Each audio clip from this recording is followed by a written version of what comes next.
Jeremy Shaw on the peak for a driver in sports cars, late 30s to early 40s. So much to learn on how to make the car go quickly, specifically on improved feedback on the car setup with engineering, racecrafts.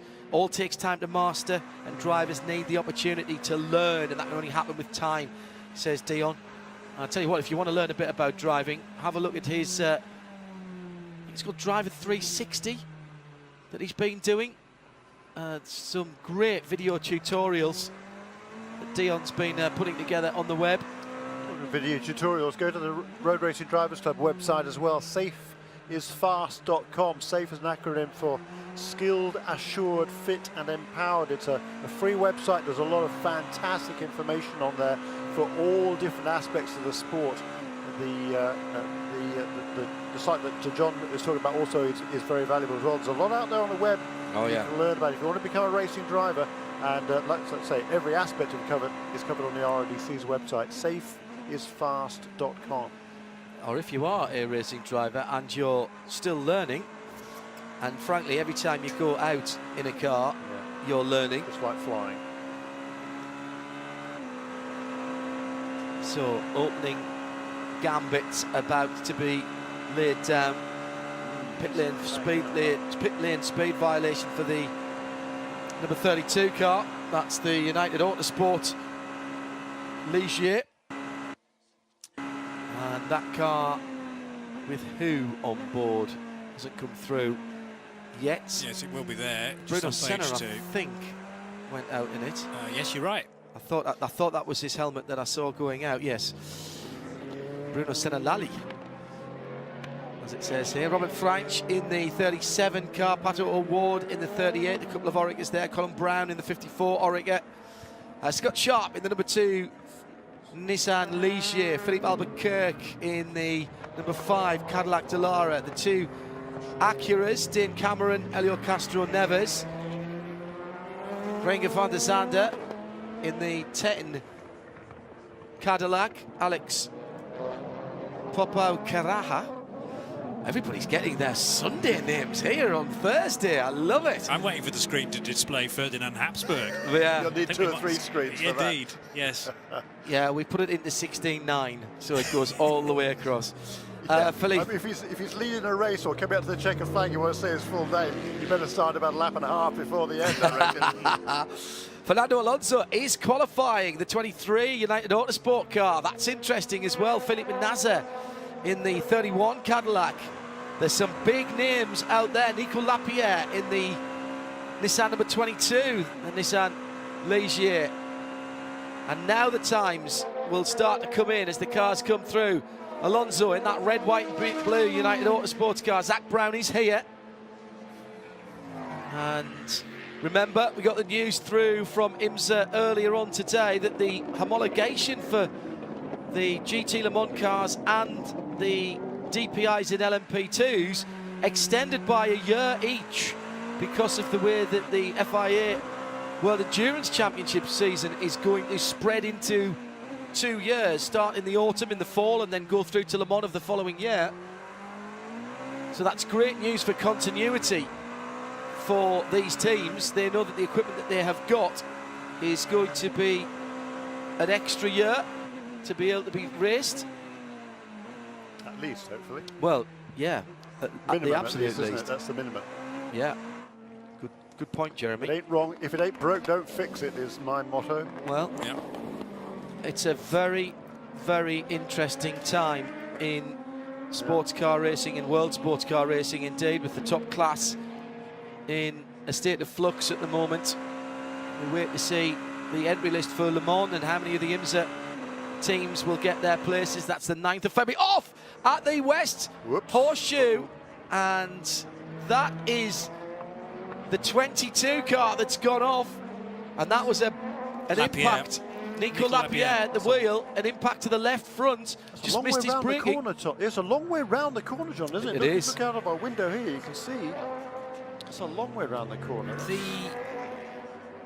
trying to remember who it was. It was the 2 car. It was Olivier Pla who'd had an issue earlier on today by going straight on at the same point. just But a mis- how far around in the corner was Just he? locked up the front inside wheel and drifted off. And once he's on the grass there, and it's dry, Yeah. but it is downhill Yeah. to the tyre wall. It's like the edge of a soccer field. It sort of rolls off into the advertising barriers, and there was really no getting back. That was a tiny, tiny mistake there, Johnny. Maybe, I don't know what. Oh, was suspension damage on the it was a on the big left enough front. hit for It was that. it was a big enough hit.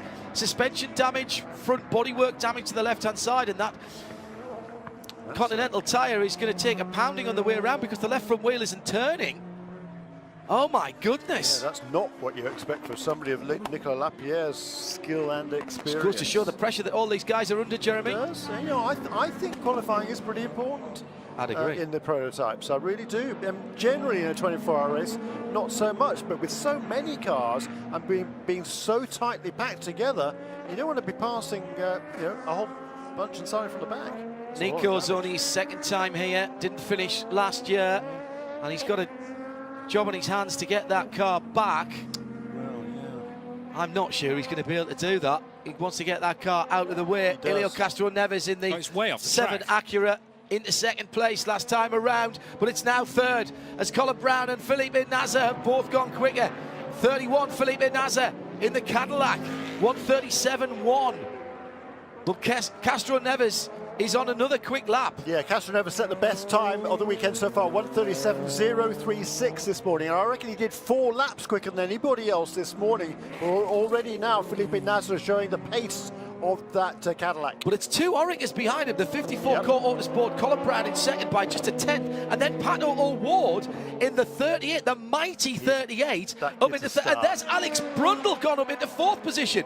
Cadillac with the Dallara chassis, of course, then Orica, then Elio Castro Neves in the Acura, which uses another Orica chassis. Yep. Yeah, so that's effectively 4-5 Orica chassis in the top 6 now.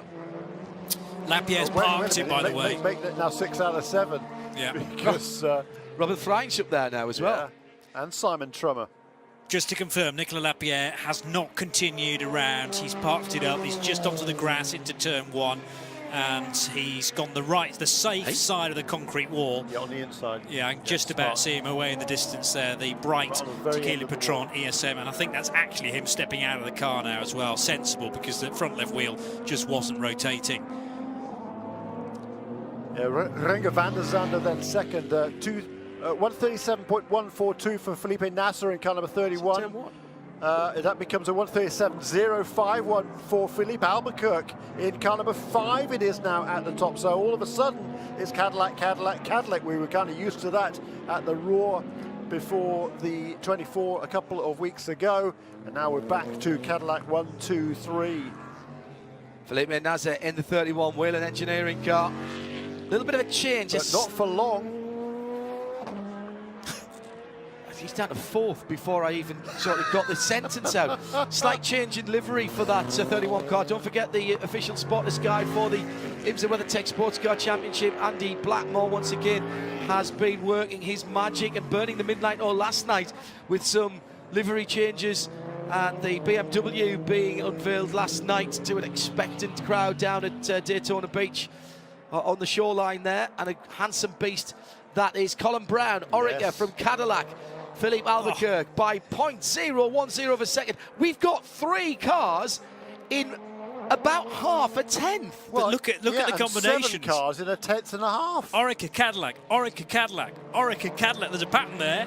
I mean, we had Orica's every other car a moment or two ago. It's just Renger van der Zande some improvement for Simon Trummer as well. But yes, Van der Zande in the 10. Wayne Taylor Racing. As I say that though, Elio Castro Neves, who was the star in free practice 2 earlier on today, he was 0.3 of a second clear. He goes 0.3 of a second clear in this session as well, in the 7 Acura. 55 Mazda in the top 10 with Jonathan Bomarino. We won't be seeing the 77 car. Mazda tweeting through to us that the engineers found something in the data on that 77 car that they don't like. That car will not run in this session. We've heard that too much over the last couple of years. Philippe Albuquerque to second fastest in the Cadillac, the best of the caddies now, 136.754. So therefore the margin for provisional pole is 0.147 of a second, 5 minutes to go. It's gone up massively. It was 0.010 just a few moments ago. 7 from 5 from 31. No, make that Tristan Vautier in the number 90, the new Cadillac team. The Spirit of Daytona number 90. 0.062 of a second, and Tristan Vautier didn't even do his best middle sector, but he's done the outright best first sector and improved on his best in the third. 28-year-old Frenchman, what a talent he is, and getting an opportunity to show it now. He showed it when we were here for the test a few weeks ago.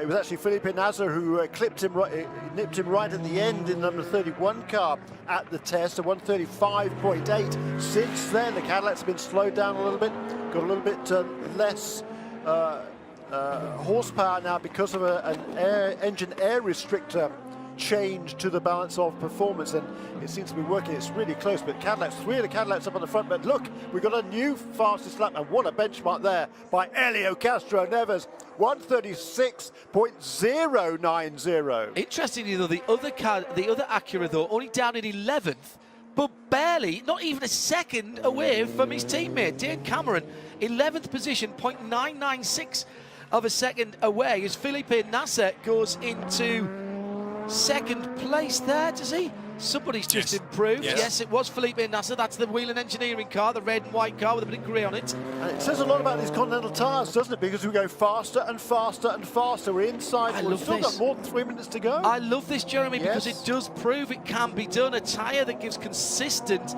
performance through a 15-minute qualifying spell. So as the cars burn off the fuel, guess what? They get lighter, and that means they get quicker. This is proper old-fashioned qualifying, like we used to see in motorsport, but that would take sometimes an hour to play out. We've got to fit it all into 15 minutes. It's magnificent. It's brilliant fun. Improvement again for Tristan Vautier, but still only second place in for car number 90. Castro-Neves leads away car number 7. That is the Acura. 136.0, 136.4 for Vautier, 136.5 for Nasr in car number 31, and Albuquerque, the 2 Action Express cars in 3rd and 4th, and then Colin Brown. Vautier's off the road. Same place, that's at the west end of the infield.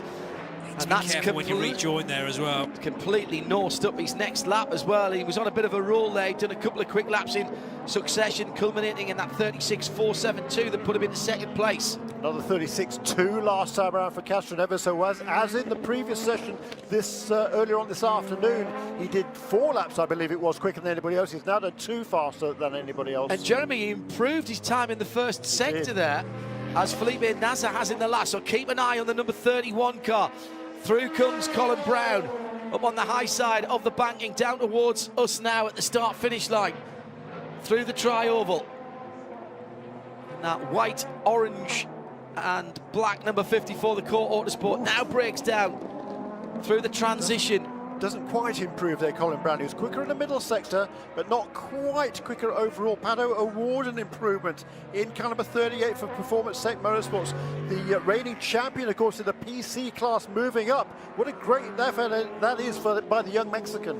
Good improvement last time around for Stefan Trimmer, up to 12th position in the Oregon number 85, and he's on another good lap now. He's going to get in the top 10 if he can keep this one together for JDC Miller Motorsports. Felipe Nasr slowing down on this lap. He was touring out of the West Horseshoe and managed to keep it off the racing line. Heading up, there he is, virtually stopped on the approach to the left-hand that takes you back up onto the banking. He stopped. He's pulling that car off the track. I think that's a drive line issue or something like that. Oh. He's dead stick.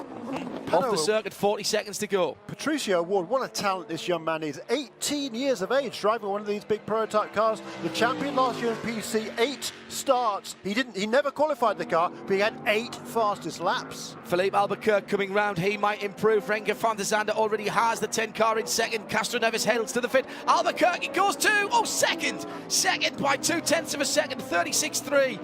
Castro-Neves is in the pit. Albuquerque gets through and will do another lap. Renger van der Zande on what will be his final lap. Same for Tristan Vautier. 7th provisional pole sitter for Helio Castro-Neves. At the moment, he's in the pit lane. He cannot improve. Let's see if Renger van der Zande can. I mean, what faith being shown in him. Second. Pato O'Ward second at the checkered flag. First one to see the checkered flag then. A 36.3 by 0.228 of a second. The little team from South Florida, what a magnificent run. Robin Freins improved as well, up into 6th place there in car number 37. Van der Zande is on a Quilter Racing team. Big use of the curbs by Van der Zande.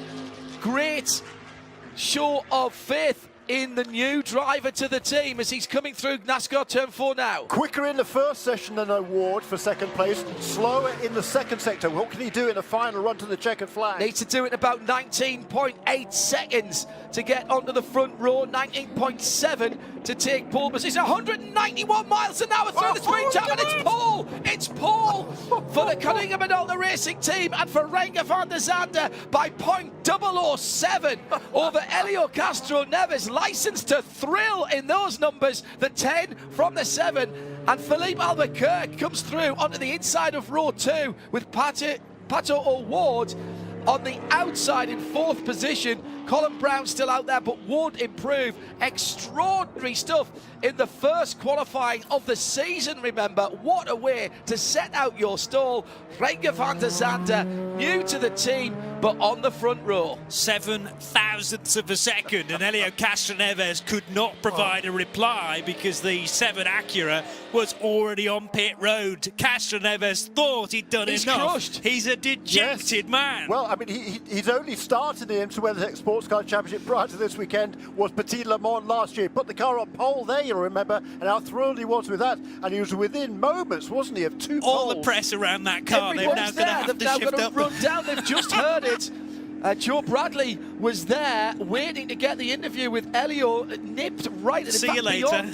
Beyond the end of the 15 minutes, and that was a dejected Helio Castro Neves. Joe He's going to Bradley. be left to push the car to the side of the wall. You know what? It was so sad, actually. It would have been a fantastic story, wouldn't it? What a way to start the next chapter of the illustrious career of Helio Castro Neves. He was confused. Everyone was confused down here. He got out of the car, but the regulations are that he must take the car to tech. So he's gotten back in the car, and he's now switched the car off. And I'm not sure whether Helio will get out of the car and the car will be pushed back.